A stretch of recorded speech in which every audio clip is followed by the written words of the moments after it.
இது உங்கள் நியூஸ் 5.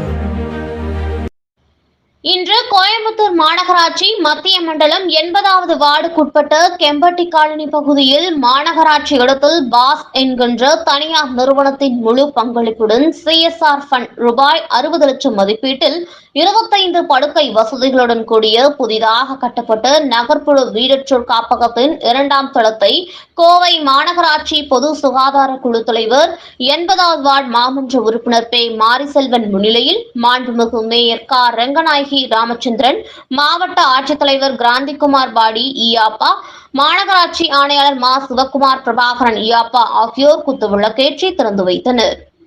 உடன் உதவி ஆட்சியர் பயிற்சி திரு அங்கத்குமார் ஜெயின் ஈயாப்பா, மதிப்பிற்குரிய துணை மேயர் ரா வெற்றி செல்வன், மாநகர நல அலுவலர் மரு கே பூபதி, உதவி ஆணையர் செந்தில்குமார், செயற்பொறியாளர் திரு கருப்பசாமி, உதவி செயற்பொறியாளர் ஹேமலதா, மண்டல சுகாதார அலுவலர் குணசேகரன், பாஸ் நிறுவன அலுவலர் நவேத் நாராயணன், ஹெல்பிங் ஹார்ட்ஸ் தொண்டு நிறுவனம் கணேஷ் மற்றும் மாநகராட்சி அலுவலர்கள் மற்றும் வார்டு செயலாளர் நா தங்கவேலன், பகுதி துணை செயலாளர் NJ முருகேசன் மற்றும் கழக நிர்வாகிகள் இந்நிகழ்ச்சியில் பங்கேற்றனர்.